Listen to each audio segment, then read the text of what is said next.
let's talk about self-compassion. This was something that I know is a section of your book and something that you have spoken about before, and it's such an interesting topic in the world of sport.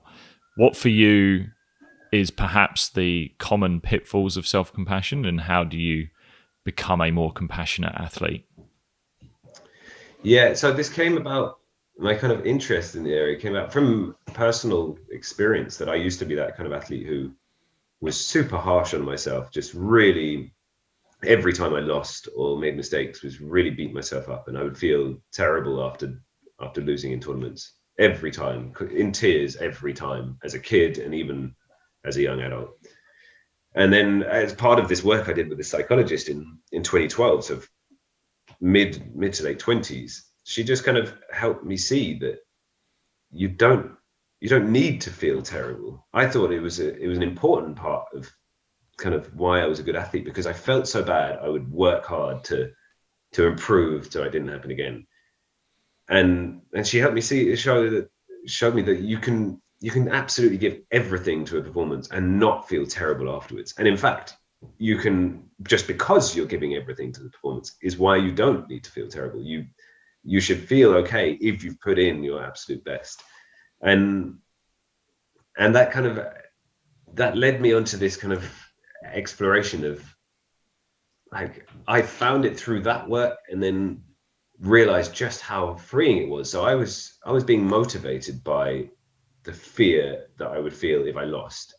Like, so bad, I hated losing. I was going to feel so bad that I was going to work hard, and I was going to be motivated to win the match. But that kind of, going back to that joy and freedom I felt in performance later on in my career, that came from a totally different place. Like, there was no fear. If I lost, so be it.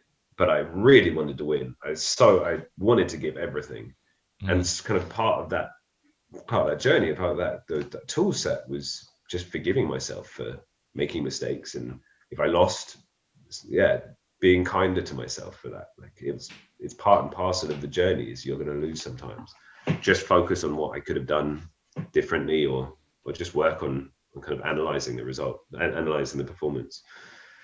And so I've always appreciated, especially later, the kind of a deeper side of performance, kind of finding the deeper connections with sport and with performance, and maybe even to a spiritual or philosophical level. And self-compassion is a really kind of strong part of Buddhism, and the Dalai Lama, everything he says is about being compassionate and self-compassionate. There's real power to be had in that. And I think it made so much sense to me to connect that to my own performance. But then seeing young athletes, as I've been working with them in the last 5 years, everyone's doing this. It's so common that athletes are beating themselves up and suffering, and then performing worse because of it. They're distracted, they're frustrated, all these kind of secondary effects that come from treating yourself harshly from mistakes or losing. And it's almost ingrained in sport culture that's a good thing. An athlete who's really beating themselves up, the coach is almost looking at them and like, yeah, that's the way, son. You've got a real desire to win the next time. But it's so ineffective. It's so inefficient. Far more efficient would be to be more forgiving, kinder, to get over those kind of mistakes quicker, refocus quicker, not bring all that baggage, all that frustration and disappointment with you. Just to get your focus back on, what do I need to do now? And so I wrote a series of blogs about that for the True Athlete Project, and that seems to be the thing. And when I've shown that section, those blogs and that part of the book to athletes, that's the thing that really catches them, that they all identify with that and say, yeah, that's something I really recognize and I could do with integrating more. So it's just so clear to me how ubiquitous it is and how important it is.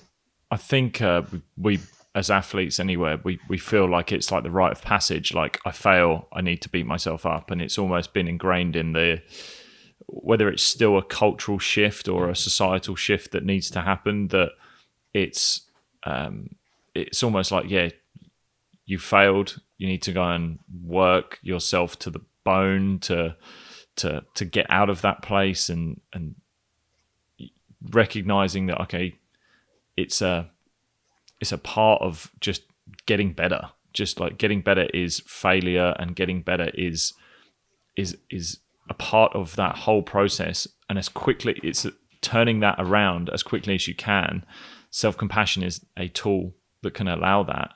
I think ego plays such a big part of it as well. Like when we've failed, the kids, especially young athletes that I've seen who have failed, they feel like they need to be seen beating themselves up, because that then makes them stronger in some strange way, is what I've seen. Is they or almost, or it shows everyone else how dissatisfied they were with losing or making that mistake. Like, that's not me. yeah, Like, everyone else needs to know yes, I'm better that's than right, this. yeah.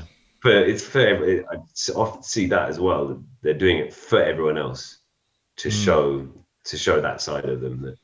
But yeah, it's so common, and self-compassion can be used in, you can kind of work with over a long time, but it's a really practical tool as well. It's about your inner dialogue, right? It's about just changing bit by bit to, like, in the moment you can use self-compassion. It really is, it's not this kind of soft fluffy thing.